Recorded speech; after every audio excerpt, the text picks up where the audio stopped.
機動戦士ガンダムシリーズの舞台である宇宙世紀において、地球連邦とジオン公国の戦いとなる一年戦争では、モビルスーツに代表される画期的な新兵器が投入されました。その中で新システムとして開発されたのが、サイココミュニケーションシステム、通称サイコミュです。これは、ニュータイプの脳が意思伝達を行う際に発するサイコウェーブがミノフスキー粒子を振動させることから、それを検知し、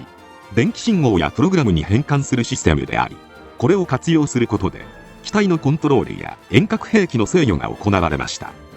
そもそもニュータイプとは、ジオンズム大君によって提唱された、宇宙環境に適応するよう進化した人類や、コミュニケーション能力の発達したものという定義でしたが、ジオン公国は、ニュータイプ思想をねじ曲げ、国家運営に利用していきます。さらには、一年戦争中、ジオンのキシリアザビは、ニュータイプの軍事利用を考案し、戦前から、ニュータイプの研究を行っていたフラナガン博士を招集して、一年戦争半ばの6月頃にフラナガン機関を設立しました。これ以降、ジオン公国は、フラナガン機関を中心に、ニュータイプ研究及び、サイコミュの研究を行っていきました。今回は、こうして始まったサイコミュの歴史について、代表的なものを中心に解説させていただきます。なお、本動画終盤には、最新作ジークアクスのネタバレを一部含んでいますのでご注意ください。キシリアがニュータイプを軍事利用しようと考えたのはニュータイプが持つ類まれなる回避能力と反応速度にあります。宇宙世紀の世界はミノフスキー粒子が存在するがゆえに有視界戦闘がメインとなり、さらにモビルスーツが開発されたことによって至近距離での射撃戦や格闘戦が増加し、これらは戦闘の勝敗を左右する大きな要素になりました。そのため、フラナガン機関では、ニュータイプの能力調査とサイコミュの開発が進められ、ついには、戦場にサイコミュ搭載機を送り出すに至ります。一年戦争後期には、サイコミュ試験型ザクやブラウブロといった優先制御式メガ粒子砲を装備した機体が開発され、さらに、エルメスやジオングといったニュータイプ専用機が戦線投入されました。中でも、ララースンが登場したエルメスには、初の無線式の遠隔操作兵器ビットが採用されています。サイコミュによりビットを遠隔操作することでニュータイプパイロットの任意の角度、距離、タイミングでの攻撃を繰り出すオールレンジ攻撃が可能です。ビットにジェネレータを積載することで高い火力と継戦能力を発揮しましたが、一方でサイコミュ装置の大型化という課題に悩まされていました。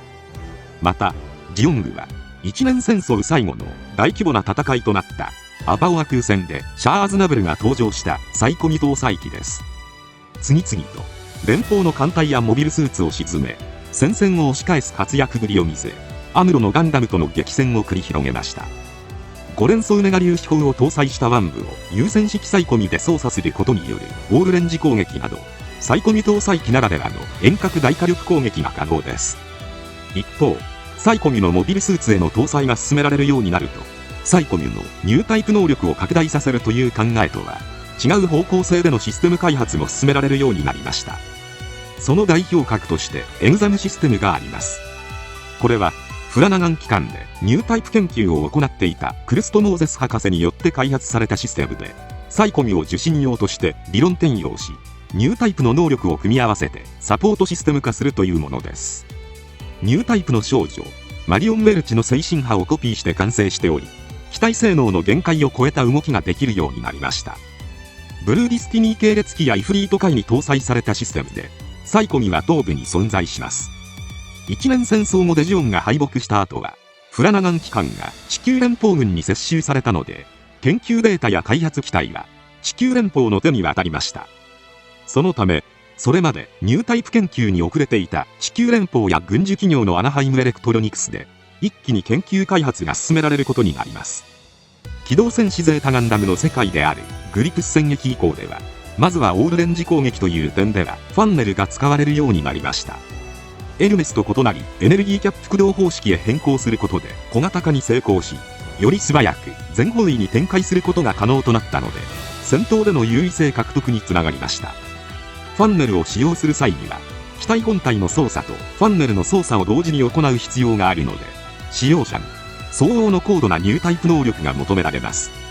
ファンネルは宇宙世紀0087のグリプス戦役でネオジオン軍のハマーンカーンが登場するニュータイプ専用機キュベレイに装備されたのが、アニメ版では最初の戦線投入となります。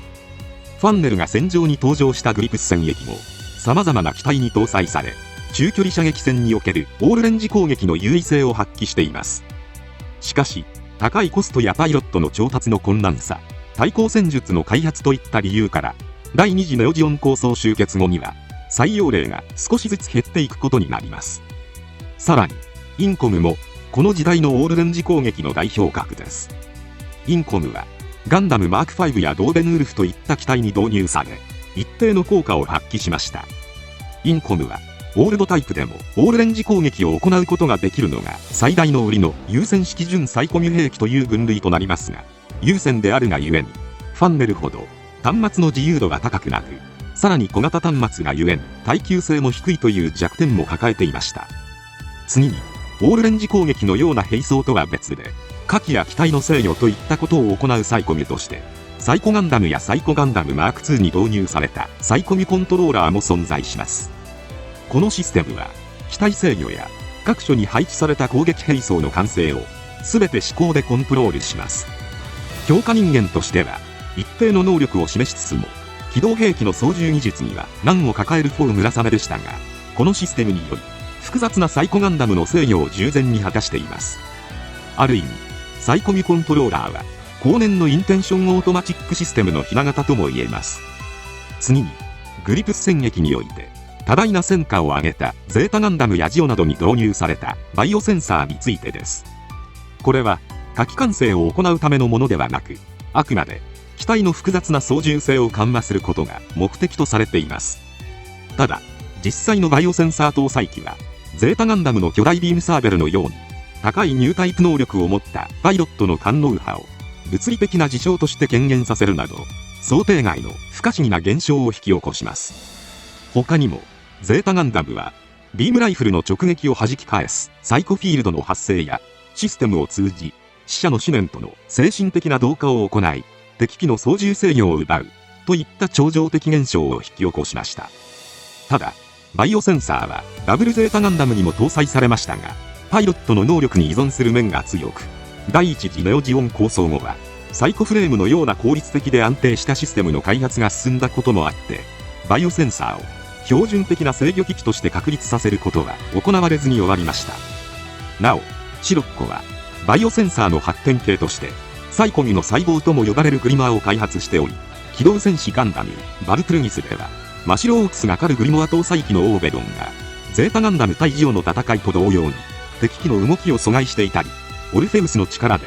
人類に多幸感を与えて、異常な感覚を与えるといった、機動戦士ビクトリーガンダムのエンジェルハイローに近い効果を発揮しています。他に、機動戦士ガンダムイッボルブ9では、パイロットの思考が、機体にダイレクトに反映されるサイコニュートライザーを搭載したレッドゼータが登場しており、パイロットの有利や実作が、サイコミュシステム搭載機、ゲミヌスに対してサイコミュジャックを行い、ゲミヌスのサイコミュハンドを制御下に置き、逆に、それで攻撃を繰り出していました。このように、様々なサイコミュが登場した後、サイコミュ技術の中で、革新的なテクノロジーとなったのがサイコフレームです。分子レベルの微小サイズのサイコミュ素子を金属フレームに鋳込むことで形成したモビルスーツ用構造材です。高出力のメインプロセッサーと併用することで、高密度かつ高性能なサイコミュシステムとして機能し、駆動部に使用することで、大きく機体レスポンスを向上させる効果が期待できます。この技術は、アクシズでのアハバージールによる前進技術の研究を経て実戦投入され、シャアが狩るサザビーやアムロが狩るニューガンダムなどに搭載されました。この2機のサイコフレーム搭載箇所は、文献によってばらつきがあるので、駆動系の一部の反応速度向上に貢献しているという設定があったりなかったりしますが、作中で最も分かりやすい演出としては、アクシズ落下を食い止めたという点ではないでしょうか。そして、そんなサイコフレーム技術は発展し、ユニコーンガンダムなどに搭載されるに至りました。ユニコーンガンダムは、全身のムーバブルフレームをサイコフレームにすることで、機体の駆動系にパイロットの意思を直接伝えることが可能となり、同時に構造材に練り込むことで、サイコミュ装置の搭載スペースの大幅な削減に貢献し、機体重量の軽量化にも寄与しました。なお、宇宙世紀 O2O3 を舞台とした作品、ガイアギアにて、主人公アフランシャーが登場する機体ガイアギアアルパにもコックピット周辺にサイコフレーム方式のサイコミが装備されており、同じく機体コントロールの追従性向上に貢献し、さらにファンネルの使用も可能としています。時は戻り、機動戦士ガンダムユニコーンの世界ではインテンションオートマチックシステムも登場しました。ユニコーンガンダムやシナンジュに搭載されたこのシステムは、パイロットの意思をダイレクトに機体に反映させることが可能です。サイコガンダムに用いられていたサイコミコントローラーも、操縦に際してパイロットが思い描く操縦イメージを直接反映させることができるとされていますが、時代の進行とともにサイコミ装置が小型になっており、かつはるかに高度な追従性と反応速度を実現しています。ただし、パイロットへの負荷が高いという弱点は解決には至っておらず、漫画機動戦士ガンダムユニコーン MSV 鎖では、これを搭載したシナンジュスタインが袖付きによって強奪された後の試験運用で事故を起こしており、使い手を選ぶシステムであることを伺わせます。なお、ユニコーンガンダムはパイロットのバナージが NTD 発動中にフットペダルを踏み込んで機体を加速する描写が存在することから、部分的にマニュアル操作が必要なようです。自動車の運転で例えると、アクセルやブレーキの踏み込み加減はマニュアル操作で、ハンドル操作は思念で行うことができるといった感じなのかもしれません。他には武装面でファンネルの発展系となるファンネルミサイルが登場したり、サイコミテクノロジーの応用も拡大したことから、敵機のファンネルをジャックして磁気が操るサイコミジャックや、敵機のサイコミや感能波を強制遮断するサイコジャマー、サイコフレーム内の集積回路を散布して結晶化するサイコシャード、サイコミュ兵器を捉えて行動不能にするサイコキャプターといったものも開発されました。さらにオールドタイプでもニュータイプ同等の能力を発揮できるナイトロも登場しました。これはシステムが起動するごとにパイロットの脳内を書き換え、システムに最適化した強化人間へ作り変えるという危険かつ非人道的なシステムとなっています。その後、宇宙世紀100代以降に入ると、サイコミテクノロジーはさらなる進化を見せます。宇宙世紀0105の時点では、先行のハサウェイに登場したクシーやペーネロペーに搭載されたファンネルミサイルは、あくまでサイコミで誘導させるミサイルでした。また、漫画機動戦士ガンダム F90 ファステストフォーミュラの作中で、宇宙世紀0115頃に登場するガンダム F90N タイプにはサイコミが搭載されていますが、ユニコーンガンダムのインテンションオートマチックに近いものになっていると考えられそうです。しかし、宇宙世紀0123から始まったコスモバビロニア建国戦争に投入されたラフレシアに採用されたネオサイコミはその代表例です。人間側に外科手術を用いて後天的な強化を行い、マシン側ではバイオコンピュータに読み取らせるという方法により、過去に用いられてきたサイコミ以上に正確にコンピュータに精神波や記憶、感情を解析・記録させるというものです。これによってラフレシア・オカル・カロッゾロナはこれまで以上に大規模かつ大量の各種制御を思考のみでコントロールする姿を見せていました。なお、アナハイムエレクトロニクスが開発したネオガンダムには、ラフレシアのものをアナハイムエレクトロニクスの技術でブラッシュアップして安全性を高めたネオサイコミが組み込まれています。次に、シーブックアノーが登場した F91 などにはバイオコンピュータが搭載されました。このシステムは、生物細胞のデータや有機材料を使用することで、非ニュータイプパイロットでもリスクなしで使用できる次世代サイコミのひな型という特徴を持ちます。パイロットの思考をダイレクトに操縦に反映できるほか、機体のカメラやセンサーが収集した情報をパイロットにフィードバックすることもできるという双方向性を持ったシステムです。